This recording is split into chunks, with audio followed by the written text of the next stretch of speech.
Hello दोस्तों, इन दिनों education world और पॉलिटिक्स में एक शब्द गूंज रहा है, यूजीसी का नया इक्विटी रूल 2026। लेकिन चौंकाने वाली बात यह है कि इस नियम की तुलना 100 साल पुराने अंग्रेजों के रॉलेट एक्ट से की जा रही है। बरेली के एक मजिस्ट्रेट ने तो इसे काला कानून बताकर इस्तीफा यानी कि रेजिग्नेशन तक दे दिया है। आखिर एक ऐसा नियम जिसे कैंपस में इक्वालिटी लाने के लिए बनाया गया था, उसे गुलामी के दौर के कानून से क्यों जोड़ा जा रहा है? आज के इस वीडियो में हम गहराई से समझेंगे कि रॉलेट एक्ट क्या था, यूजीसी के नए नियम क्या हैं और इन दोनों के बीच वो कौन सी सिमिलैरिटीज हैं जिसने स्टूडेंट्स और प्रोफेसर्स को सड़कों पर उतरने के लिए मजबूर कर दिया है। ये वीडियो काफी इंफॉर्मेटिव होने वाला है, इसलिए अंत तक जरूर बने रहें। दोस्तों, रॉलेट एक्ट को समझने के लिए हमें 1919 के दौर में जाना होगा। फर्स्ट वर्ल्ड वॉर के बाद ब्रिटिश सरकार ने नेशनलिस्ट मूवमेंट्स को कुचलने के लिए ये कानून बनाया था। इसे बिना वकील, बिना अपील और बिना दलील वाला कानून कहा जाता था। इसके तहत ब्रिटिश पुलिस को ये राइट था कि वो किसी भी इंडियन को सिर्फ शक यानी कि सस्पिशन के आधार पर अरेस्ट कर सकते थे। ना वारंट की जरूरत थी, ना मुकदमे की, और ना ही कोई लॉयर करने की परमिशन थी। अक्यूज्ड को इंडेफिनिट टाइम के लिए जेल में डाला जा सकता था वो, और उसके खिलाफ कहीं अपील भी नहीं कर सकता था। गांधी जी ने इसे काला कानून कहा था क्योंकि इसने सिटीजन्स के फंडामेंटल राइट्स को पूरी तरीके से खत्म कर दिया था। अब सवाल यह है कि 2026 के यूजीसी नियम में ऐसा क्या है जो लोगों को इस काले दौर की याद दिला रहा है। आ जाते हैं सबसे पहले प्रेजेंट पर। यूजीसी ने promotion of equity in higher education institutions regulation 2026 लागू किया है। इसका मकसद यूनिवर्सिटी और कॉलेजेस में कास्ट बेस्ड डिस्क्रिमिनेशन को रोकना है। नए नियम के मुताबिक हर इंस्टीट्यूट में इक्विटी करियर, इक्विटी कमेटी और इक्विटी स्क्वाड बनाए जाएंगे। साथ ही 24/7 हेल्पलाइन भी होगी जहां स्टूडेंट्स अपनी कंप्लेंट दर्ज करा सकेंगे। यूजीसी का कहना है कि भेदभाव है उसकी कंप्लेंट्स में 100% उछाल आया है, इसलिए रोहित वर्मुला जैसे मामलों को रोकने के लिए ये सख्त कदम उठाने जरूरी हैं। अगर कोई कॉलेज इन नियमों को नहीं मानता तो यूजीसी उसकी रिकॉग्निशन कैंसिल कर सकता है। कागज पर सुनने में ये सब बहुत अच्छा लगता है, लेकिन विवाद की जड़ इसकी प्रोसेस में छुपी है, जो अब बवाल का कारण बन चुकी है। देखिए, यूजीसी नियम की रॉलेट एक्ट से तुलना होने की सबसे बड़ी वजह है उसकी कंप्लेंट प्रोसेस। नए नियम के अनुसार कोई भी विक्टिम इक्विटी कमेटी को रिटन कंप्लेंट दे सकता है। नियम ये कहता है कि कमेटी शिकायतकर्ता यानी कि जो कंप्लेनेंट है उसकी पहचान बिना उजागर किए यानी कि बिना उसकी आइडेंटिटी रिवील किए मामले को सीधे पुलिस को फॉरवर्ड कर देगी। यहाँ सबसे बड़ी चिंता यह है कि नियम में कहीं भी साफ तौर पर नहीं लिखा है कि शिकायत के साथ पुख्ता सबूत या साक्ष्य यानी कि एविडेंस देना मैंडेटरी है। क्रिटिक्स का कहना है कि ये ठीक रॉलेट एक्ट जैसा है, जहां सिर्फ एक एनोनिमस कंप्लेंट के आधार पर किसी भी स्टूडेंट या प्रोफेसर पर पुलिस एक्शन शुरू हो सकता है, बिना अपनी आइडेंटिटी बताए और बिना सॉलिड प्रूफ के किसी को भी अक्यूज बना देना। इसे लोग जस्टिस के प्रिंसिपल्स के खिलाफ मान रहे हैं।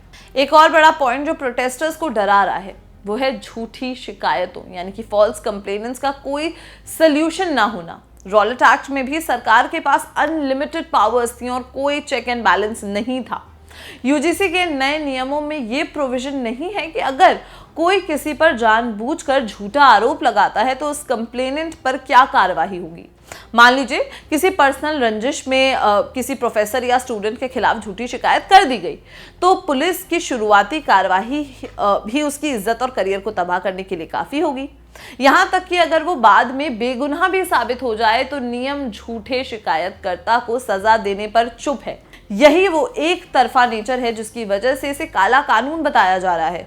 प्रोटेस्टर्स का एक और बड़ा तर्क यानी कि आर्ग्यूमेंट ये है कि इक्विटी कमेटी और सेंटर के गठन में फेयरनेस की कमी। देखिए, नियम के मुताबिक इन कमिटीज में एससी, एसटी, ओबीसी और पीडब्ल्यूडी और वुमेन का रिप्रेजेंटेशन मैंडेटरी है, जो कि अच्छी बात है, लेकिन इसमें कहीं भी जनरल कैटेगरी के रिप्रेजेंटेशन की बात नहीं की गई है। लोगों का कहना है कि अगर किसी विवाद में फैसला लेने वाली पूरी कमेटी ही एक तरफा झुकी हुई होगी तो वो इम्पार्शियल जस्टिस कैसे करेगी। अगर अक्यूज जनरल कैटेगरी से है और कमेटी में उसके वर्ग का कोई व्यक्ति ही नहीं है तो बायसनेस की रिस्पॉन्सिबिलिटी और भी ज्यादा बढ़ जाती है। रॉलेट एक्ट में भी जूरी नहीं होती थी और फैसले बंद कमरों में होते थे। लोग यूजीसी की इन कमिटीज की वर्किंग स्टाइल को भी उसी नजरिए से देख रहे हैं। इस पूरे विवाद को नेशनल हेडलाइन तब मिली जब बरेली के मजिस्ट्रेट अलंकार अग्निहोत्री ने अपने पद से रेजिग्नेशन दे दिया, इस्तीफा दे दिया। उन्होंने खुले तौर पर इस नियम को रॉलेट एक्ट जैसा बताया। उनका कहना है कि एक गवर्नमेंट ऑफिसर के तौर पर वो ऐसे कानून का हिस्सा नहीं बन सकते जो समाज में डिवीजन पैदा करे और एक वर्ग को बिना किसी सुरक्षा के छोड़ दे। उनके इस कदम ने उन लोगों को एक आवाज दी है जो अब तक इस नियम को चुपचाप पढ़ रहे थे। अग्निहोत्री का इस्तीफा ये दर्शाता है कि विरोध सिर्फ स्टूडेंट्स तक लिमिटेड नहीं है, बल्कि एडमिनिस्ट्रेशन के भीतर भी नियमों की लैंग्वेज और इंटेंशन को लेकर गहरी डिसएग्रीमेंट है। उनका रेजिग्नेशन अब इस आंदोलन का एक सिंबल बन गया है। बढ़ते हुए विरोध को देखते हुए सरकार और एजुकेशन मिनिस्ट्री की ओर से रिएक्शंस आने शुरू हो चुके हैं। एजुकेशन मिनिस्टर धर्मेंद्र प्रधान ने बयान दिया है कि सरकार किसी के साथ अन्याय नहीं होने देगी। प्रोटेस्टर्स का कहना है कि यह बयान बहुत ही वेग है और इसमें कोई भी सॉलिड एश्योरेंस नहीं है। यूजीसी अपनी बात पर अड़ा हुआ है कि ये नियम डिस्क्रिमिनेशन मिटाने के लिए हिस्टोरिकल है। वहीं प्रोटेस्टर्स चाहते हैं कि कास्ट बेस्ड डिस्क्रिमिनेशन की डेफिनेशन में सुधार किया जाए और सभी कैटेगरीज को सिक्योरिटी दी जाए। सरकार के सामने अब सबसे बड़ा चैलेंज ये है कि वो दलित और पिछड़े वर्ग के स्टूडेंट्स को सुरक्षा भी दें और साथ ही साथ जनरल कैटेगरी के उन स्टूडेंट्स और टीचर्स का भरोसा भी जीतें। चलिए एक और बार तुलना करते हैं, कंपैरिजन करते हैं। देखिए, रॉलेट एक्ट ने एक्सप्रेशन की आजादी छीनी। यूजीसी नियम पर आरोप है कि ये झूठी शिकायतों के डर से कैंपस की आजादी छीन लेगा। रॉलेट एक्ट में लॉयर की परमिशन नहीं थी। यूजीसी नियम में भी अक्यूज्ड को कंप्लेनेंट का नाम तक नहीं पता चलेगा। रॉलेट एक्ट ने शक पर अरेस्ट की इजाजत दी थी। यूजीसी नियम में बिना एविडेंस के पुलिस को मामला सौंपने की बात है। हालांकि सरकार का तर्क है कि रॉलेट एक्ट का मकसद ऑपरेशन था, जबकि यूजीसी नियम का मकसद इक्वालिटी है। लेकिन एक्सपर्ट्स का कहना है कि इंटेंशन चाहे कितनी भी अच्छी हो, कुछ भी हो, अगर कानून की लैंग्वेज में ही लूप होल्स हैं तो उसका अंजाम जो है वो बुरा ही होगा।